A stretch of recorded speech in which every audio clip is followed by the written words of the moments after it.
Hello students, আমার চ্যানেলে তোমাদেরকে স্বাগত। শুরু করছি মাধ্যমিক 2027 পরীক্ষার্থীদের জন্য একটি ইতিহাসের ক্লাস। তো দেখো, ক্লাস 10 ইতিহাস তোমাদের সামনে রয়েছে। চতুর্থ অধ্যায় সংঘবদ্ধতার গোড়ার কথা, বৈশিষ্ট্য বিশ্লেষণ। এই অধ্যায় থেকে আমরা এমসিকিউ পড়ছিলাম। তো আজকে দ্বিতীয় পর্ব, থাম্বনেলে তোমাদের লিখে দিয়েছি। তো চলো শুরু করি ক্লাসটি। আর এই অধ্যায় থেকে কিন্তু আমি তোমাদের টেক্সট ধরে ধরে কিন্তু শর্ট কোশ্চেন রিডিং পড়েছি এবং বলে দিয়েছি, দাগেও দিয়েছি। ঠিক আছে, তো তোমরা নিশ্চয়ই প্রত্যেকেই ক্লাসগুলোকে দেখেছো, বা যদি কেউ দেখে না থাকো অবশ্যই কিন্তু প্লে লিস্ট করা আছে, তোমরা একটু দেখে নেবে। ঠিক আছে, তো চলো শুরু করে দিই। মাধ্যমিক 2027 ক্লাস 10 ইতিহাসের ক্লাস একটি, চতুর্থ অধ্যায় সংঘবদ্ধতার গোড়ার কথা, বৈশিষ্ট্য বিশ্লেষণ। চলো এখান থেকে আমরা এমসিকিউ করবো আজকে দ্বিতীয় পর্ব। চলো শুরু করি ক্লাসটি। দেখো প্রথম প্রশ্ন, দেখো আজকের, সিপাহী বিদ্রোহের প্রথম শহীদ ছিলেন মঙ্গল পাণ্ডে। 2 নম্বর প্রশ্ন, 1857 খ্রিস্টাব্দের মহাবিদ্রোহের সময় মুঘল সম্রাট কে ছিলেন? উত্তর হবে দ্বিতীয় বাহাদুর শাহ।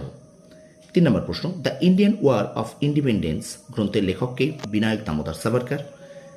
পরের প্রশ্ন, মঙ্গল পাণ্ডে কোন ইংরেজ অধিনায়ককে গুলি করেছিলেন? উত্তর হবে হিউসন।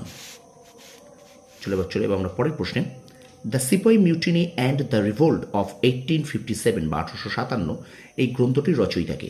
উত্তর হবে কিন্তু রমেশচন্দ্র মজুমদার। পরের প্রশ্ন, নানা সাহেব কার পোষ্যপুত্র ছিলেন? দ্বিতীয় বাজিরাও। পরের প্রশ্ন, তাঁতিয়া টোপি ছিলেন মারাঠি ব্রাহ্মণ। পরের প্রশ্ন, বেগম হজরত মহল বিদ্রোহে নেতৃত্ব দেন অযোধ্যায়। পরের প্রশ্ন, ভারতীয় ইস্ট ইন্ডিয়া কোম্পানির অবসান ঘটে 1858 খ্রিস্টাব্দে।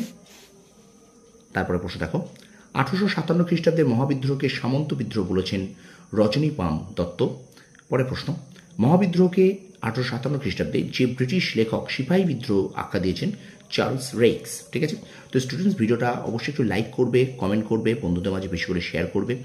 আর আমার চ্যানেল যদি নতুন হয়ে থাকো অবশ্যই চ্যানেলটাকে সাবস্ক্রাইব করো, পাশে থাকা বেল আইকনটি প্রেস করে রাখো। আমি কিন্তু তোমাদের 2027 মাধ্যমিক পরীক্ষার্থীদের জন্য ইতিহাস, ভূগোল এবং বাংলার ক্লাস, 2027 মাধ্যমিক পরীক্ষার্থীদের জন্য ইতিহাস, ভূগোল এবং বাংলার ক্লাস কন্টিনিউ আমার এই চ্যানেলে আপলোড করছি। তো তোমরা অবশ্যই কিন্তু একটু সাপোর্ট করো আর অবশ্যই কিন্তু সাবস্ক্রাইব করে রাখো। ঠিক আছে, আমি কিন্তু সেকেন্ড ইউনিট টেস্টের সাজেশনও নিয়ে আসবো খুব শীঘ্রই।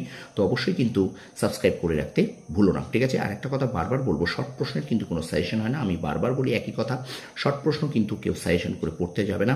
শর্ট প্রশ্ন টেক্সটটা ভালো করে করবে, আমি যে ক্লাসগুলো করাচ্ছি সেগুলো ভালো করে করবে, আর প্রচুর পরিমাণে শর্ট প্রশ্ন তোমরা কিন্তু দেখে যাবে। ঠিক আছে, তো সুতরাং শর্ট প্রশ্ন কোনো সাজেশন হয় না। শর্ট প্রশ্ন তুমি যত করে আসতে পারবে তত বেশি কিন্তু তুমি সেই সাবজেক্টে তত বেশি নাম্বার পাবে। ঠিক আছে, দেখো ইতিহাসে 2, 4 এবং 8 নম্বরের প্রশ্ন পড়ে, এগুলো সবাই কমন পাবে, কিন্তু শর্ট প্রশ্ন কিন্তু কমন পাওয়া যায় না। তো সুতরাং শর্ট প্রশ্নের জন্য কিন্তু তোমাকে বারবার পড়তে হবে, বারংবার পড়তে হবে এবং রিভিশন দিতে হবে।